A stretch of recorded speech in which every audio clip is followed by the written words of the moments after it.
Great sponsors. I've got the best co-host in the world, the Choven one, Joshua Choven. Good to see you, buddy. Look, you look disorganized. I don't know if you're ready for the debate today because we know one's coming, but There is a it's debate. great to see you. It's great to see you.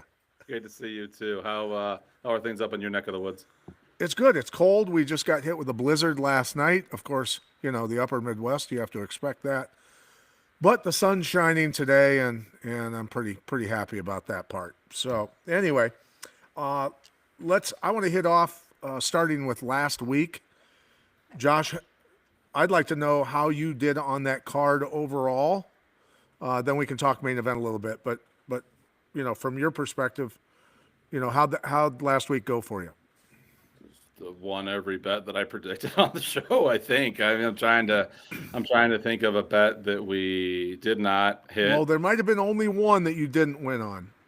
I was just gonna go straight to my guy Kavanaugh, won as a plus 200 and Nice. fight went to decision at minus 200. So Yeah. what I do in situations such as that is I just kind of bet 500 on both, and I'm just hoping to win one. And if I win both, then we're Great. looking good. Absolutely. Well done, sir. Do you remember? And I'm dead serious. I think do you remember one that we missed?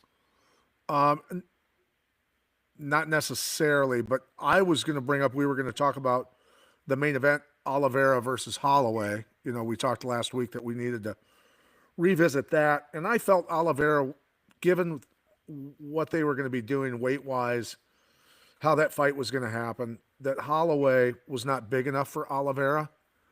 And I think it kind of showed in that, for the most part, that Oliveira really manhandled him kind of from the word go and mauled him. And I thought, don't submit him yet, because I picked the third round. Oliveira was going to get the submission. And he was on him from, again, like I said, the word go, right? Yeah. And I have a question for you there, Coach, regarding Max Holloway and those type of fighters. So the issue with Max was this is before good old my boy Volkanovski came along, but for a while there, Max just ran through the whole division. He cleaned out 145, so he's like, "Oh, I'll go up to 155." Khabib is on one of his mini suspensions or whatever, so he fights Poirier for the interim title. This was in like I don't know, like 2019, and Holloway's a massive favorite, and Poirier just puts it on him. And the issue was that Poirier just hit harder than anyone at 145, and Holloway couldn't get his rhythm going for that reason. Then Holloway kind of goes back to the lab and apparently puts on some muscle, does something, and then fights Gaethje at 155. And everyone's like, oh, it's going to be the same story. Max looks great at 145. He can't handle those bigger guys. Max just clears out Gaethje, is beating him basically the whole fight, and then gets like knockout of the century. And then same thing against Poirier, the same guy who kind of exposed these weaknesses. He tears up Poirier. So everyone's like, Max is a legit 155er now. In fact, Max announced a few months ago, I'm 155 now. You'll never see me at 145 again. I'm 155 until I retire. So everyone's like, yeah, he's a 155er now. He got the power punchers figured out, but apparently not so much the wrestlers. Can you talk about how difficult that is going up in weight against a striker who's bigger than you or a wrestler who's bigger than you? Because from my where I'm sitting, it looks like bigger wrestlers may be more difficult to deal with than bigger strikers. Well, I think Oliveira's, he's not, that's not his best forte is striking, but he showed against Holloway when they were on their feet that he could strike with him. It's just he had Holloway so spread out defensively from the word go, from the takedowns and the power he put down on him. Holloway was just not able to deal with him. And so, it depends. Look, one punch from a power puncher that's bigger than you, yeah, it can end your night very easily and send you to the hospital with a fractured cheekbone and everything else, a jaw, whatever. But consistently, Oliveira just, and when I observed Oliveira against a lot of the common opponents, Oliveira is stronger. He is bigger. He is naturally just, yeah, got more horsepower, and he's amazing on the ground. He just simply is at another level on the ground for the most part, until you run into the Kazakhstani that retired, right? The great That's one. yeah, The one he never bled in the octagon, never lost, never bled. right. Great. He So never paid off. there's that. So, but nonetheless, I thought it was a good card, and I had a feeling that from what we talked about last week that you had done well. So let's move on now to the White House card. I hate to beat a dead horse, but we have to talk about it again. I mean, Colby Covington made some comments. I'm going to read you Colby's comments about it. And Colby, look, here's the thing with Colby. We don't get into politics on this show. We're not going to talk politics. But Colby has been on Trump's balls since day one, right? We know that. And it had to break his heart that he didn't get put. He had to be totally surprised that he didn't get put on the White House card. I think he's butthurt, right? I think he's butthurt. So he said, And also, if I can interject real quick, he did some real legwork, Pat, to get himself on that card. He was at RAF wrestling against Luke Rockhold, and Bo Nickel was wrestling someone else. And Colby lit into Bo Nickel, called him all kinds of names. Who knows if that was personal or if he was just trying to get a Bo Nickel Colby Covington fight for the White House card. Colby kind of ran his mouth and worked his mouth off to get this fight. So him getting skipped over does feel a bit disrespectful. well, in every weigh-in and every picture, photo op, he's, wearing the Maha hats and, everything else. So he had to be a little crushed by everything. But he said it's a piss poor at best. I think the fans have said it. The fans have spoken. The fans have said they hate it. It's a terrible card. They promised 6 or 7 title fights. They have 1 title fight and an interim title fight they put together last minute.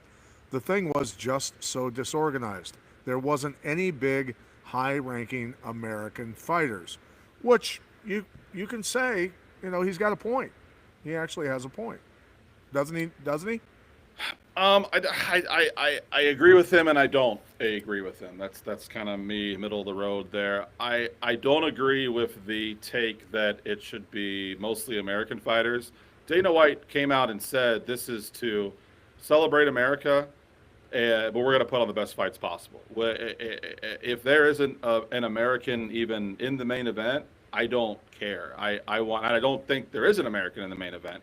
Gon is from France and Pereira is from Brazil. So, yeah, that I thought was obviously you want a couple Americans on the card. It's at the freaking White House. But Dana said this isn't going to be an all-America card. We're just going to put on the best fights that we can to honor this country, president's troops.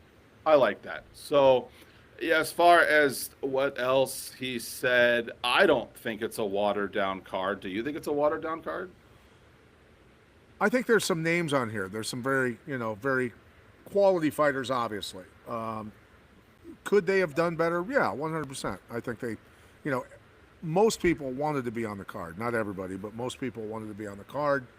But the very idea of doing an actual UFC event on the south lawn of the White House is like a scene out of the movie Idiocracy. We've got to be honest. The country has kind of turned into a clown show in many ways for many years. I'm not saying just this administration. I'm just saying that if they do a sequel to the movie Idiocracy, there's going to be a UFC card on the South Lawn. That's right. Can you agree with that at least? Yeah, I'm kind of envisioning it, and yeah, it could, the Idiocracy 2 in a different dimension.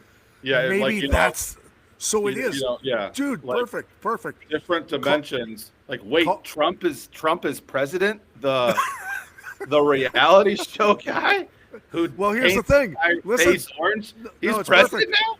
It's perfect. They'll have UFC, and then just underneath it, the name of the card is Idiocracy. Yeah, and he's to celebrate our 250th anniversary as a country, we're gonna have a bunch of guys beat the snot out of each other on the White House lawn, and a bunch of guys in suits are gonna cheer for him. So, dude, if you went back to the 80s, 90s, and said this was gonna happen, nobody would believe it. No, everybody would be like, "What do you? Oh, they're fighting in a cage, really?" The aliens must be looking down on us, these superior life forms, that Yes. must exist out there. They're looking down on us with their telescopes, being like, "What the fuck are these guys doing? Like, what? What is this?" So we've got to be able to poke fun at the world right now. But on another note, I mean, you have to agree too at the same time, the level of security to be on this card had to be super high, right?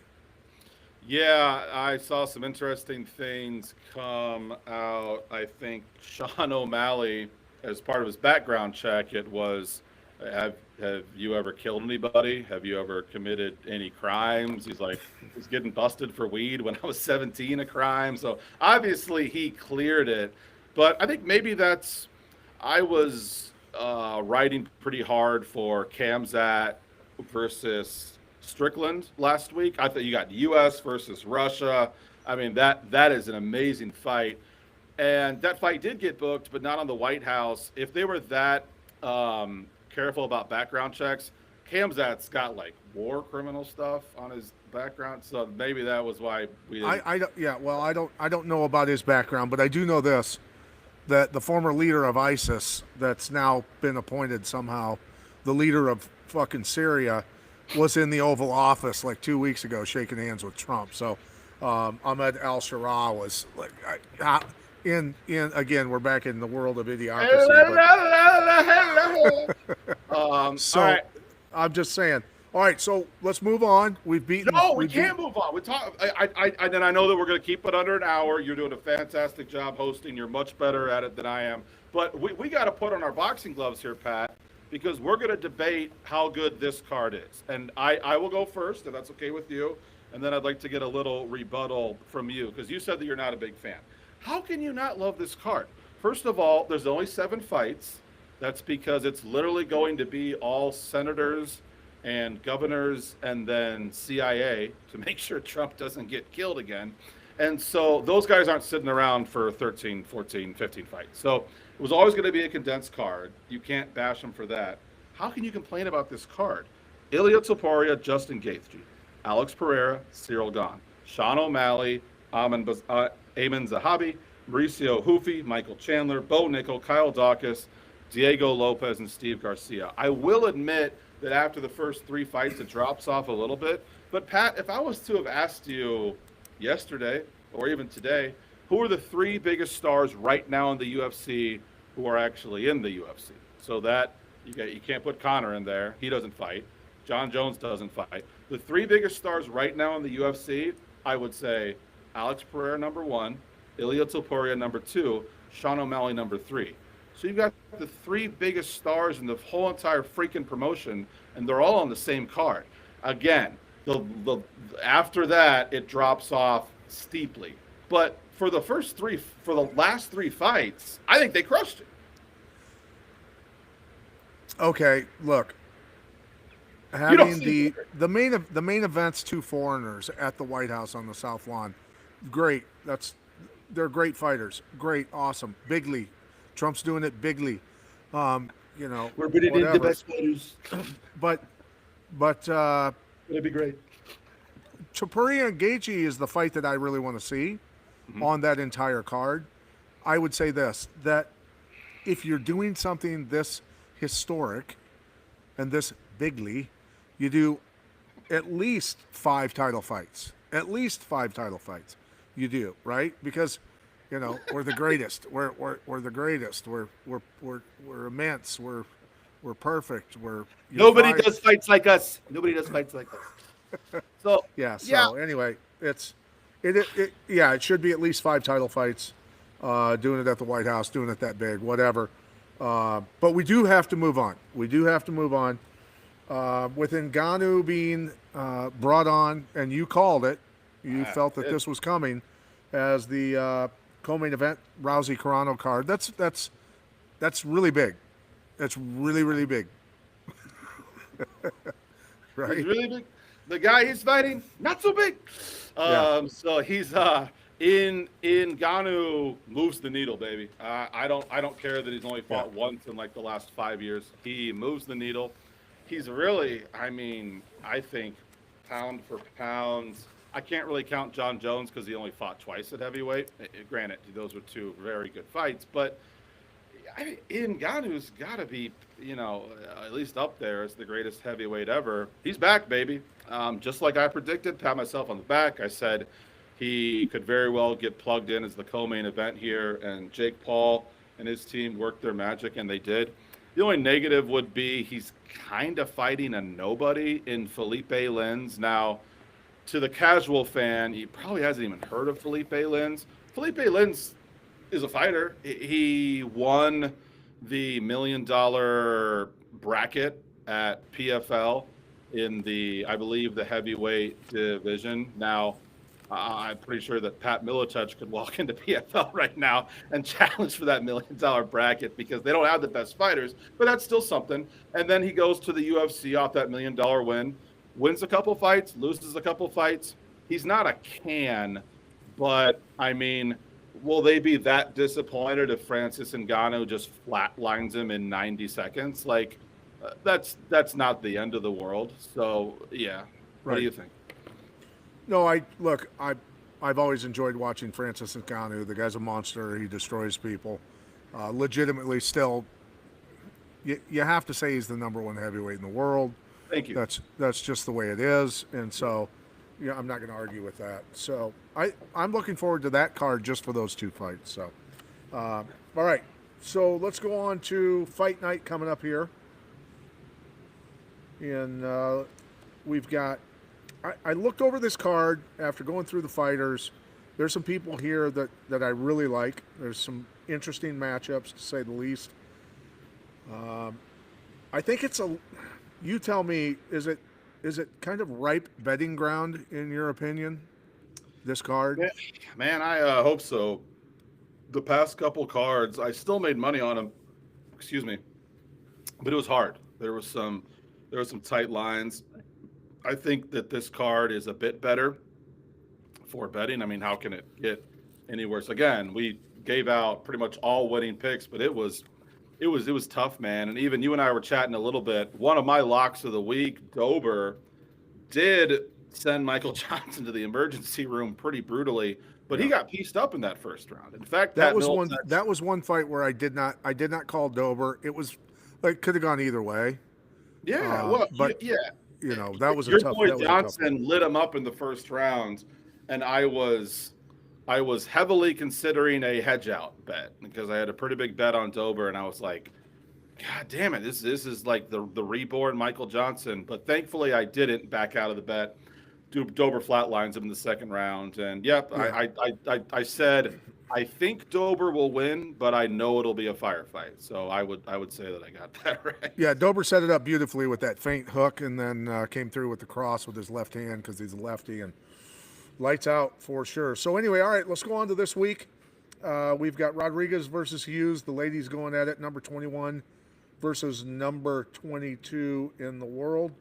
Both have had pretty solid competition, and numbers are leaning a little bit towards Rodriguez, if I'm correct. But I don't know. This is kind of a toss-up in my mind. Both I've called Sam Hughes' fight, one or two of them before years back, but tough lady. So what do you think of this one? I think they're both very tough ladies, Pat. Piera Rodriguez should have one more win, I think, on her resume. It was a few years ago. She was in a fight, and Mark Smith, who is a referee of the UFC, I am not a fan of. Most of the refs I like.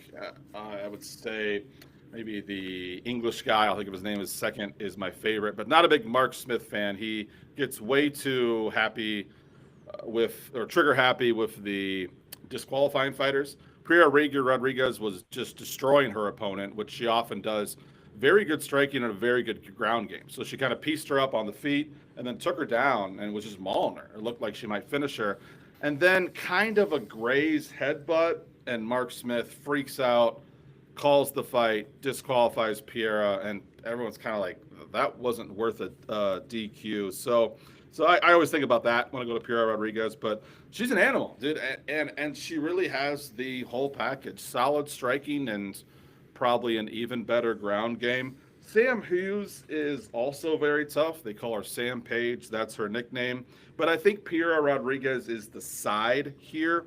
She opened up at 136 on minus 136 on FanDuel. She's now minus 158. That's a little bit of good line movement, and nothing that you would want to mortgage the house for. But Piera Rodriguez is a fairly confident pick for me here. What about you?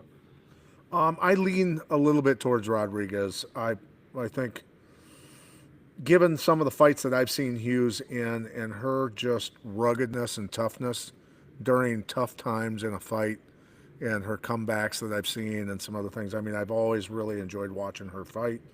But Rodriguez edges her out a little bit. She does in my book too. So we agree on that matchup. So Sosa and Lacerda. Lacerda, a guy that's 2-0 in the UFC, 1-2, or in LFA, 1-2 in the UFC. The numbers are leaning pretty well towards Sosa, but I mean, you've got a guy that in Lacerda that's got 11 finishes on the ground. If this fight goes to the ground, I think it leans toward him. Sosa's got the advantage standing up. It's one of those 6 in one, half dozen in the other, in my opinion, to a certain extent. What are your thoughts? How do you break this down? Because Sosa's opponents, in comparison, have been garbage.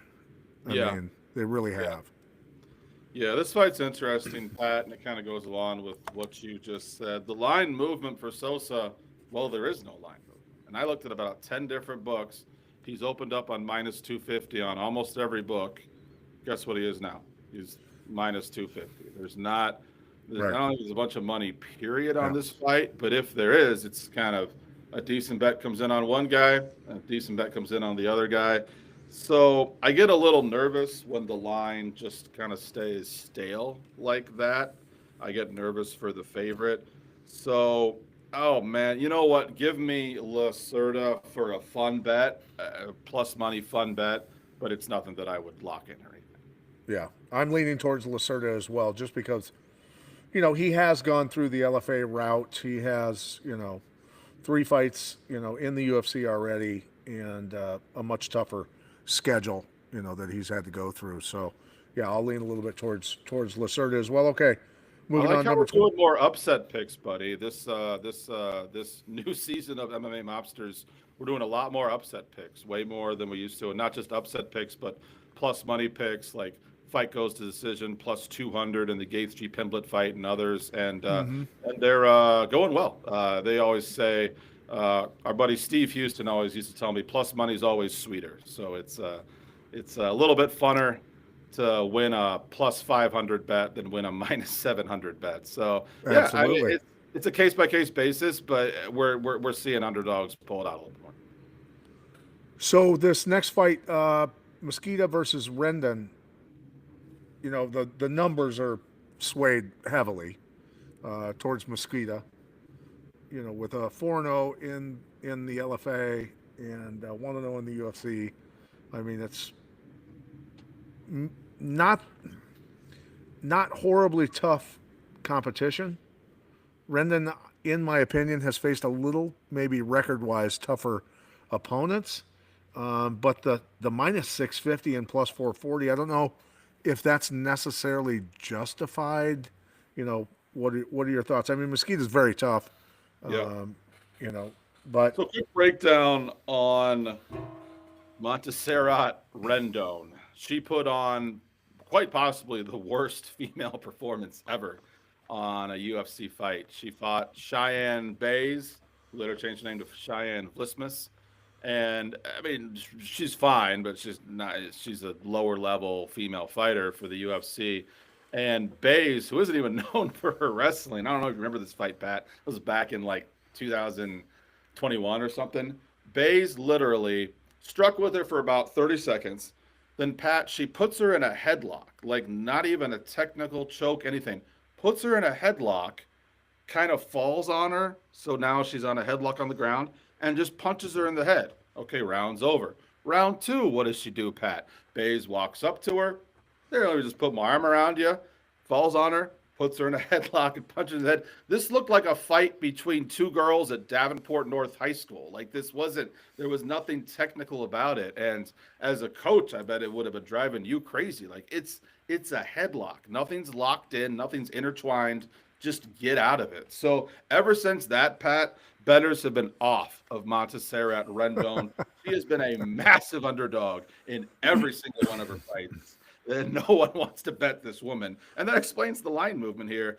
Yeah. Mesquita, who I'll admit I hadn't even heard of until this card, has gone from minus 480 to minus 650. It's pretty steady line movement. 450 to minus 700 on Caesars. That's almost doubling her odds. Again, you know how I feel about women's fights. They're a little harder to predict. They're usually a little bit more tighter. And everyone just loves to bet against Montserrat Rendon. I mean, you got to pick Mesquita here. There's no way I'm going to pick Rendon. But just tread carefully for the reasons that you mentioned, and just always tread carefully betting female fights. Yeah, and I'm guessing that Rendon has worked on her headlock escapes, which she has. But let's be honest, dude. Let's be honest. This is a UFC event, and the UFC started her in their organization when she had 4 fights.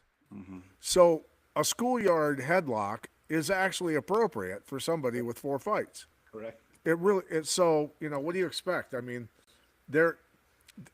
in many ways, the UFC has gotten better. In many ways, well, there's some issues. We'll just say that. All right. So leaning toward Mesquita, I'd say obviously. we all got women problems, and so does the UFC. Yeah. So I'm not even going to go there with Dana White and women problems. But anyway, Tavares and Anders, which really interesting matchup. I really have always liked Eric Anders, former All-American linebacker. Big bowl game winner with the University of Alabama. He's a hammer. He's a stud. So this fight is kind of even money. Both guys very tough, very rugged, but have found some rough spots when they go up against some world-class fighters. Yeah, safe to call these two guys veterans. Took 2 different paths. Eric Anders obviously won a national championship at Alabama, and then kind of decided to try MMA, and it worked out. It didn't become champion or anything, but the guy's been in the UFC now, I think, for about 7 years. So credit to him. He's a veteran, and Tavares has been around forever. Also, it's kind of surprising these guys haven't fought yet. 2 veterans in that division forever. Listen, both guys are getting older. Tavares maybe seems to be wearing it a little bit harder. Yeah, that chin of his is gone. And I think that explains the line movement here, as we have seen Anders flip from about a plus 110 to a minus 110 on just about every book. What does that mean? He's flipped from underdog status to favorite status. And I like that. And I think we see him climb a little bit more. I think we could see Anders tomorrow when he fights maybe more of like a minus 130, minus 140, because when these lines flip like that, Pat, they tend to keep going. They don't flip back. So, yeah, I mean, it's not a massive line movement. It's only 20 points. But I'm liking Anders a good amount here, and I'll like him more if that line continues to climb. Anders' KO to being KO'd ratio is 10-2. And conversely for Tavares, that's 5-6. He's batting less than 500, Tavares. Both these guys like to strike. Anders is a lefty with a lot of power. I think he has a chance of putting Tavares away. That's why, yeah. I mean, I think Anders might actually knock him out. I don't know if I'd throw a whole lot of money on that, but something in my gut's telling me Anders might actually end this fight with the hands. So okay, anyway. So let's look at that. We're doing good on time. I like Anders. He's not a lock, but I like Anders a good amount to win the fight. Militech wants to go one step farther and take him by. You want him by finish or specifically by knockout? By KO. All right, I figured you would. I never do that because, I've talked about. Because you're smart and you make money at it. I'm a pussy. All right, looks like Anders specifically by knockout is about plus 300, if I'm seeing that right. So, that definitely juices your odds a good bit here. Yeah. Yeah. Okay. All right. So if you're a betting man or woman, um, I might actually throw $20 on that. To And be I honest with you. misspoke, actually. Plus 350 is pretty much the line across all the books. So you would turn your $20 into about $65. Okay. Not bad. All right. So let's move on to Sosa and Oki, or Okai, however you want to pronounce it. Uh, Not ranked versus number 71. Really insignificant. Um, Sosa's 1-0 in the LFA, 2-2 for Okai in the UFC. Both have had solid competition. I inspected both of those, and but the numbers speak a little bit differently on who the betting crowd's leaning towards, right? And I'm sure you've already Yeah. looked at this a little bit. Yeah, we got some underdog sirens going off here, Pat Militech. We saw Manuel Sousa open up at minus 350 on DraftKings. He's been driven down to minus 280. Even more so on Caesar Sportsbook. Opens up at minus 350 there, too. He's been driven down to minus 260. That's about 100 points. Anytime I start seeing that, I take notice. Just like when a guy goes from like minus 150 to minus 250, when the odds go in the opposite direction, I like the underdogs. So, yeah, I think you're a little bit more educated on these guys than I am. If I'm looking to bet Bolaji Oki, just based on the fact that other sharp bettors are betting him, how does Oki get it done here? I don't really see, because look, Sosa's 8-0 in the KO department, 3-0 in the sub area. Both have had decent competition. I mean, there's some metrics there that tell me, even though both have had solid competition, Sosa's he's never been finished. He's lost one decision. His record's 13-1. As an underdog or as a favorite, what do I do with that? I lean towards Sosa. I think, not a lock, but he's, in my opinion, going to win. Okay. And I'm going to lean the other direction, really solely on the fact that Sosa's line has dropped so much, which means Oki's line has gone in the right direction. It seems to be that not every millionaire in the world, but several sharp bettors are backing the Oki side. We'll see how that works on Saturday. Okay. All right. So we oppose each other on that one. Let's remember that for last week, because I'd love to talk about it, right? Especially if I win. Yeah. I know that I have a couple buddies who, I don't think they even do their show anymore, but when they disagreed, obviously you can't do this because you are off the sauce and living a great life, but they would do a shoey bet where the loser would have to chug a beer out of the other guy's shoe if they were on the losing Yeah, side. that won't be happening, but that's okay. We can just talk about it. You could chug a Diet Coke out of my shoe or something. No, because that's even worse for you than beer. So neither one. So anyway, let's move on to the next fight. Smith versus Yu. And by you, I don't mean Joshua Chauvin Yu. I mean Su Young Yu versus Elijah Smith. Both guys undefeated in the UFC. Both guys have solid records. This is a pretty even matchup. Big line movement for Elijah Smith. He is the son of a former UFC fighter himself and has represented himself well. Yeah, a very nice finish in his last fight. Mm-hmm. He was a massive favorite. I thought maybe kind of too big, but he looked like deservedly a massive favorite. And so here he comes in here. Not as big of a favorite, but still riding that big win.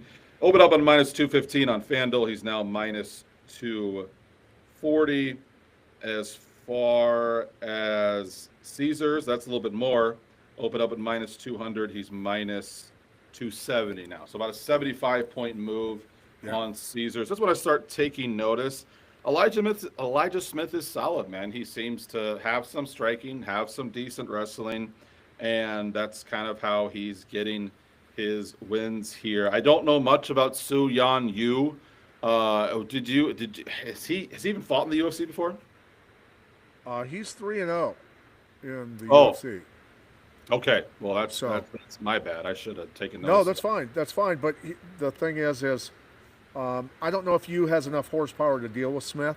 I think Smith's the better athlete overall, and if you've got comparable technique, the better athlete is going to usually come out on top, and that's kind of where I lean towards Smith in this one. Not just because the numbers are there, but because he's ultimately the better athlete. I think he's better athlete. So, all right. So going to Petrino versus Asplund.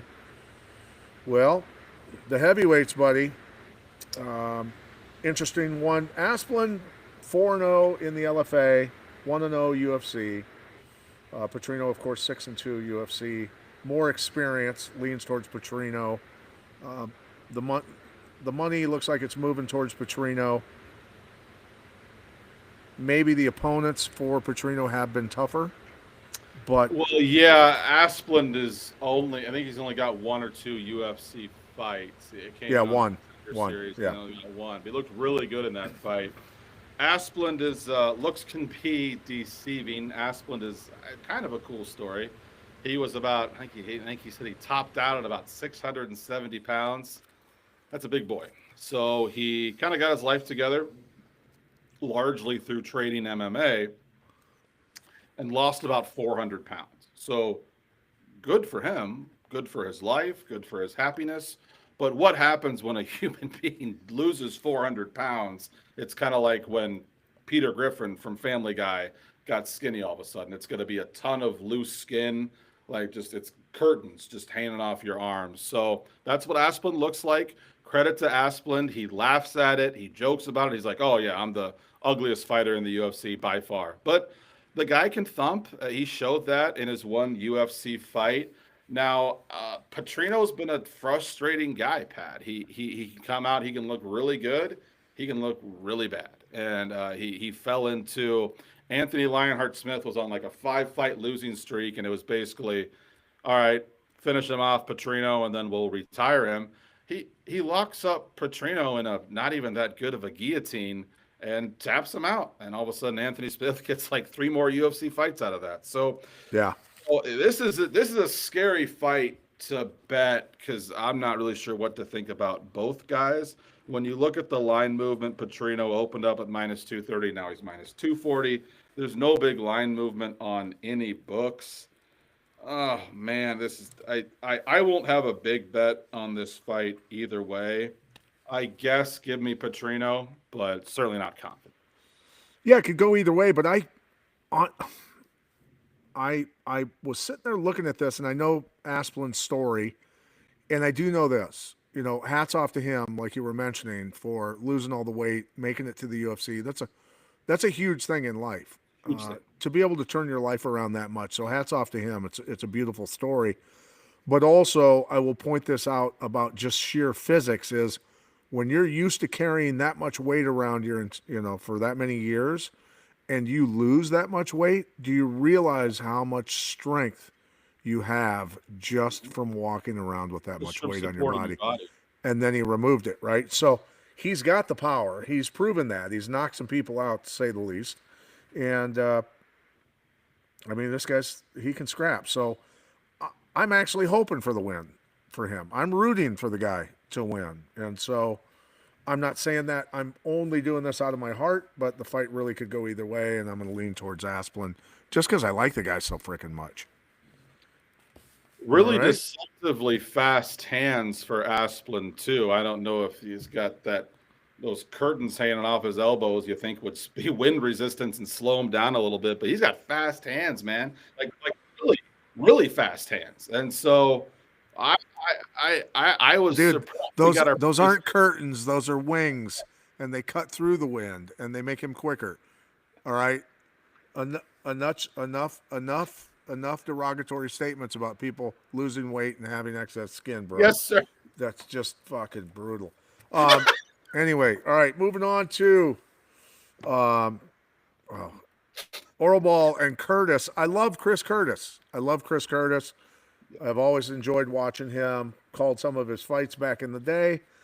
he is a little bit of an underdog here, and justify that for me and tell me why that is.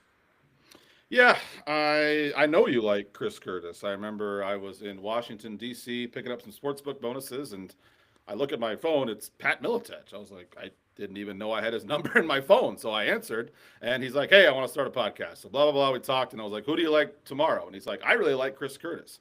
He was fighting. Oh, it's fine. I'll get to that in a second. He's fighting Joaquin Buckley, and I was like, "Oh, I think Joaquin Buckley probably kind of steams him." And Pat's like, "Oh, I really like him." Sure enough, watching the fight. Buckley tears him up the first round, tears him up most of the second round, and then out of nowhere, Chris Action Man Curtis lands this check hook, puts him to sleep, and I'm like, well, maybe this UFC Hall of Famer knows what he's talking about. So that was the first fight Militech ever predicted to me.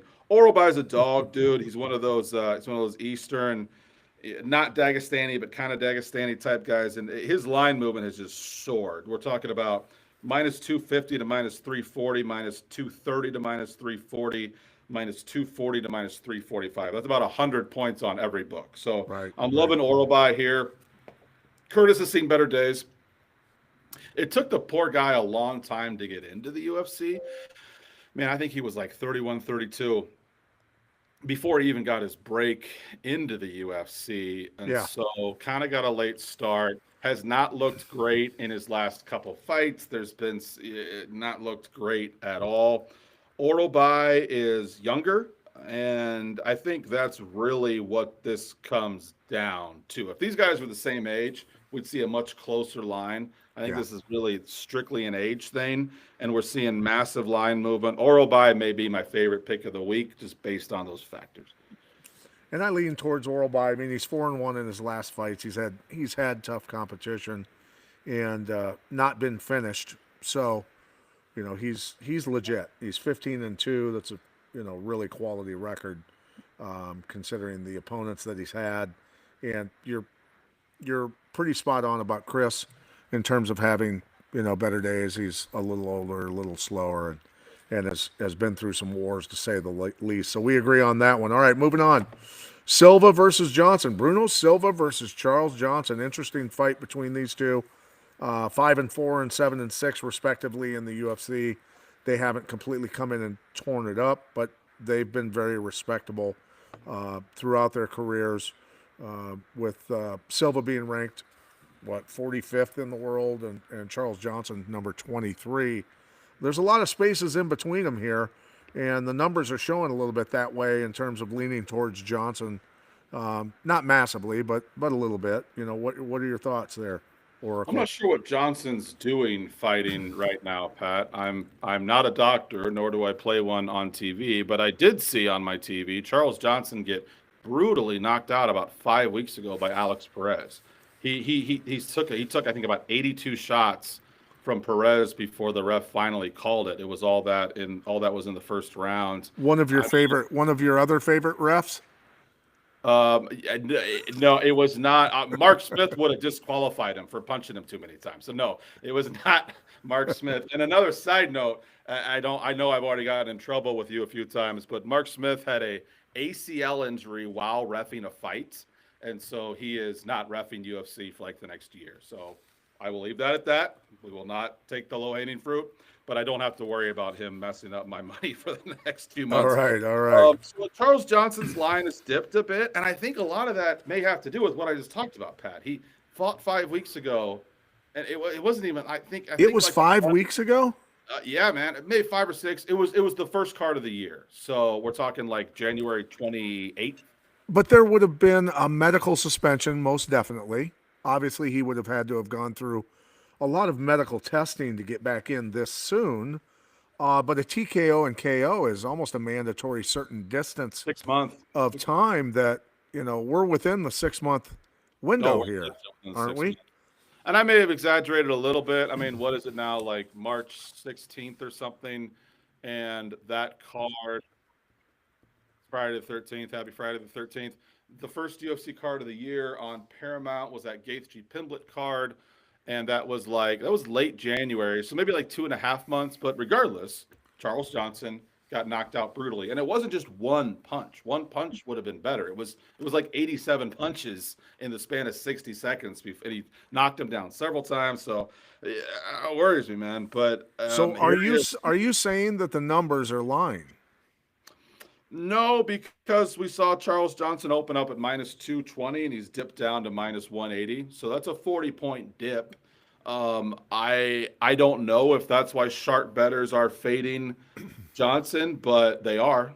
But why did they open him up as a bigger favorite as he was when he just got butchered in the fashion that you talk about? Yeah, probably. Well, that's the nice thing about being an odds maker. If you make a bad line, you just wait for a couple sharks to bet on it. And it's like, hey, Bobby, like Randy from San Diego just bet 500,000. You might want to look at your line and maybe move it a little bit. So it's not the end of the world. I don't Right. think Bruno Silva is any future champion. And you need to talk. Speaking of future champions, there's a champion right now named Joshua Van who's looking pretty damn good. Who's the only guy who beat Joshua Van? His name's Charles Johnson, and he beat him. He beat him handily, knocked his ass out. Right. So Charles Johnson can bang. I Yeah, think you he called can. a few. You called a few of his fights back in the day, right? Sure. Yeah. Yeah. I know you and him are buddies. So Johnson's been around forever. I don't think Bruno Silva is that good. If Johnson is, if Johnson can like eat cereal and walk and chew gum at the same time, like I think he's fine. But yeah, so there has to be our wonderful producer, shout out Lee Neese, best in the business, just whispered in my ear that it's been 6 weeks. So kind of crazy that they even are letting him fight. But here we are. I don't love betting this fight either way. I don't love betting on a guy like having concussions, and that just feels dirty. And we also don't know that. We are speculating that, especially Pat, who has taken many punches to the head and has had many fights. We're kind of speculating that seems too quick of a turnaround, but here he is. So I don't love betting this fight, but as far as picking a winner, just give me Johnson. I think that a healthy Johnson steamrolls Silva. We just don't know if he's healthy. Yeah. I'm leaning a little bit towards Johnson as well. So there you go. Kuti Laba up next against Omar Sy. One guy's got a lot of experience in the UFC. The other guy's Sy's only got 4 fights in the UFC, but he's 12-1 and has never been finished. He's got a decent amount ratio of knockouts and submissions. I mean, he's finished 70% of his opponents. I mean, he's solid, and the numbers are kind of leaning towards him right now. How much have they moved since the beginning the line opened?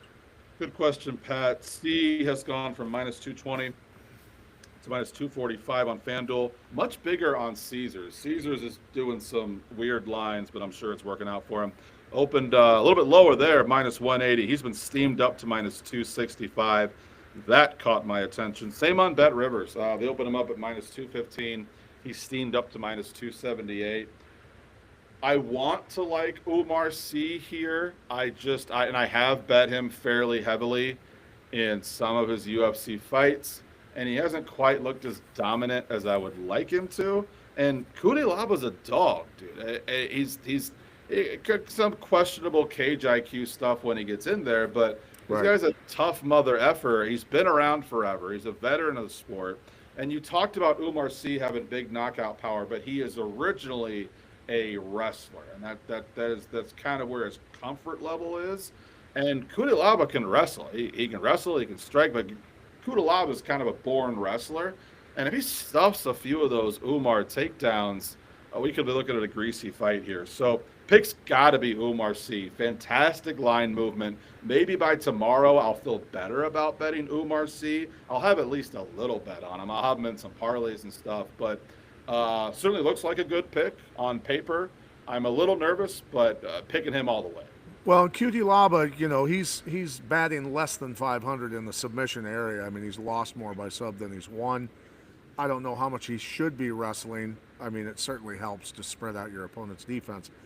and I'm saying this in jest somewhat, but he's going up against a guy that's got 9 subs, or 4 subs, sorry, and he's never been finished on the ground. So I'm leaning towards C as well in terms of really all areas for the most part. So we agree on that one. Moving on to Hardwick and Rahicki. Rahicki's not even ranked. Hardwick's ranked number 84 in the world. He's 0-1 in the UFC. Rahicki's 1-0 in the Contender Series.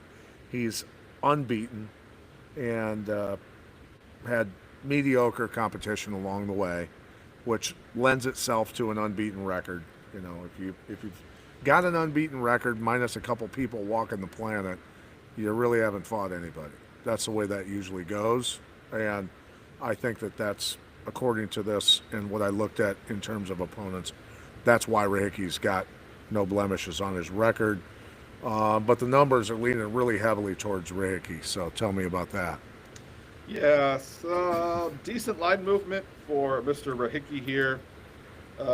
He 235 to minus 280 on Caesars. That's about a 50-point move. 250 to 275 on Betway. I don't love this fight. I haven't seen enough from Rahicki to put a big bet on him, but he will be my pick here. You're going with Rahicki, you say? He's a pick. Yeah. And not a lock, but he's my pick. Okay. Well, Hardwick's loss in the UFC was due to calf kicks, which, I mean, you could bring King Kong down if you land enough of those. I mean, that's one chink in the armor that not many guys, you know, if they get hurt with it and somebody starts to dial it in, you know, you're in deep trouble with that. Do I lean towards either guy a lot? No, not at all. Hardwick has had a tougher road to get where he's at 13-4 with, you know, twice the experience, a pretty decent record along the way. We might see, in terms of the betting lines, we might see an upset here. So I'm going to lean a little bit towards Harry pulling it out potentially. So yeah, I don't hate that at all. Like I said, my Rahicki pick is not that confident. Lee, quickly before we sign off, can you remind me to check chat? We've got like 17 chat messages that I want to give them shout outs and thank you for supporting us. So please remind me to do that before the show's up. All right. What's next, buddy? Philly and Delgado, guys. You know, this is a good matchup. Both guys have had tough competition, although the numbers seem to be leaning towards Delgado quite a bit. He's 2-4 in the UFC. I mean, Feely is 13-11 in the UFC. I mean, he's got, man, that's a lot of fights considering where he started at record-wise. He's 10-4 in the KO area. He's batting 500 submission-wise. I don't know, man. Delgado may actually finish this fight second round, even potentially. What are your thoughts? Yeah, Andre Feely comes out of the Uriah Faber camp there in Sacramento. He's been in the UFC, I think, since he was like maybe 20. So that explains why he's got a shit ton of UFC fights. He's a tough kid. He's kind of settled into a gatekeeper role where it's like, well, if you can get past Andre Touchy Feely, you might be kind of good. And so that's exactly what this is. This is the young gun and Jose Delgado, who packs dynamite in both hands and both legs. As just kind of let's see if he can get past the gatekeeper, and then we might be looking at maybe like a top 10, top 5 matchup for Jose Delgado. I think he gets it done here, man. Feely's getting a little bit older. That chin was really good there until it wasn't, and his chin has failed him a little bit lately. Fight doesn't go is minus 280 on FanDuel, and the line movement for Delgado is pretty significant, minus 290 to minus 420 on good old FanDuel there. Caesars minus 260 to minus 440. I think that's our biggest, other than the chick who's fighting the chick who doesn't know how to fight off headlocks. We have that's our biggest line move of the week, not counting Mount Tessera at Rendon, so nothing against her. But yeah, that's a huge move for Delgado, 265 to minus 440. His lines is almost double. That means everyone who knows what they're doing is betting Delgado here, and why not? Yeah. Well, He's powerful. He's young, and Feely is on the downside of his career. yeah. So Delgado would be somebody you'd throw in a parlay then? Absolutely, Okay. All right. Moving might on. be my second favorite pick of the week. Okay. Okay. And your first favorite is? My first favorite was dun dun dun dun. Where did he go? Mirtek Orbai. Okay. All right. All right. Moving on to Lemos and Robertson. Both have quite a few UFC fights. Both, Why is this the co-main event? We really couldn't find a better co-main event. well, I mean, you you got to get people fights, and I understand they should be potentially further down, but they're ranked seventh and ninth in the world respectively. So therefore, you know, put them up somewhere, on the main card. Anyway, one's 15-5, Lemos 16-8 for Robertson. I mean, I'm leaning a little bit towards Robertson on this one. 5-0 in her last 5 fights. She's been on a streak a little bit there. What say you, Oracle? Yeah, so for those of you at home who may have not watched every UFC fight in the past 8 years, like I have, here's every Jillian Robinson fight that's ever happened in history. She goes in there, she's a Spitfire from Canada, bright red hair, pretty girl, fun in interviews. It seems more shy in interviews, kind of a girl next door. She cannot strike, and she is a phenomenal wrestler and grappler. So what she does is she puts her hands up, she dances around, she gets clocked in the face, she gets clocked in the face, she gets kicked in the leg, and then she shoots a takedown, and she holds her opponent down for the entire round and maybe submits him. Then the second round starts. She gets punched in the face. She gets punched in the face and then takes her down. Well, a lot of these girls don't have crazy power like Amanda Lemos does. Amanda Lemos is easily in the top 1% of females that have power. So that gives me concern here. If she takes one Lemos shot on the button, there ain't going to be no brush it off and take her down. They're going to be peeling her off the canvas. So Yeah, Lemos has 8 KO wins, so she definitely has the power. So that is concerning. Is she good enough to stop the takedowns? Tell me that. did you see the Mackenzie Dern fight, Pat? That I would have did been not. in like 2024, early 2024, around the Super Bowl.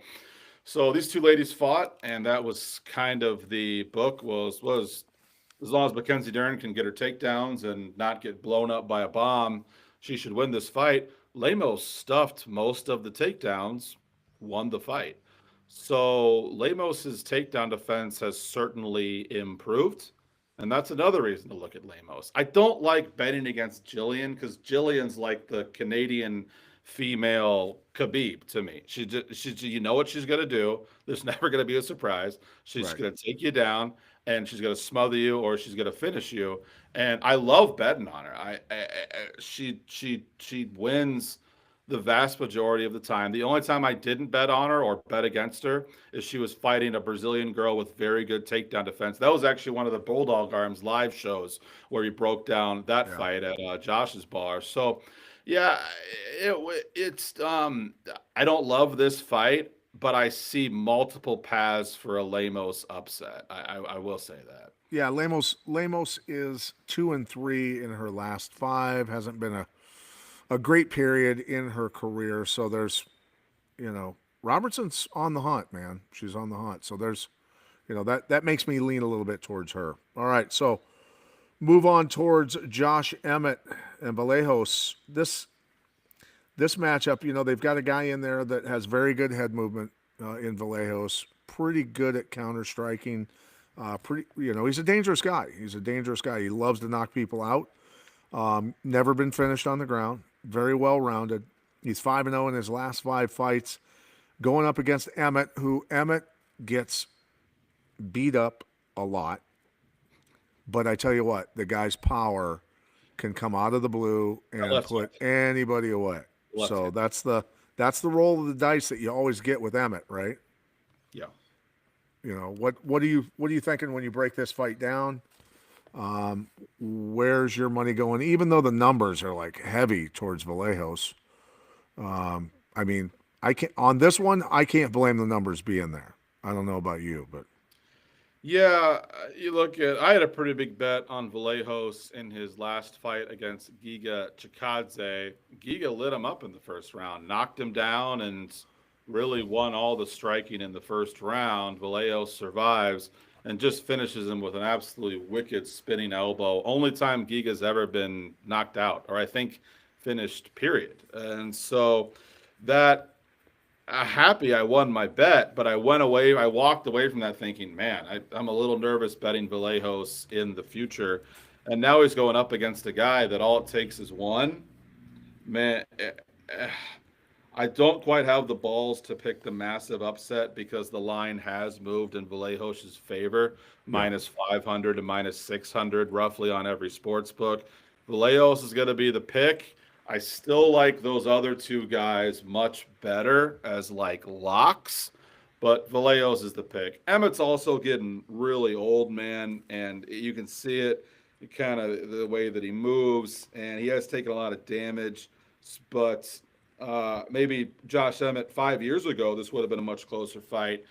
But they say that power is one of the last things to go. So give me Vallejos tentatively, but you're going to be sweating it a little bit every time Emmett loads up one of those bombs. yeah.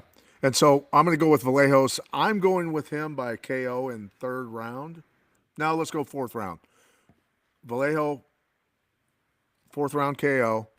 That is my Cell Saviors and my Diamine picks. And remember, anybody out there listening, if you pick the winner, the round and the manner of the finish, either TKO, KO, or submission, and you win, you get free products from Cell Saviors and Diamine. So, and anybody out there listening, go to cellsaviors.org, pick up the products. They're the best in the world. Trust me, I've been at this about 40 years.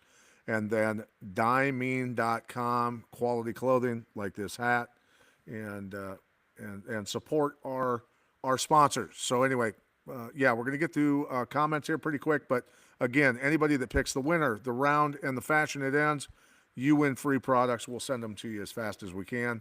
I So got a Josh, pick for go that. go ahead. Yeah, you got a Yeah, pick. I got a pick for that too. My pick, and you don't have to send me anything, but my pick there would be Vallejos by decision. Okay. The fight goes to decision. It opened up at minus 300. It's come down to about minus 200.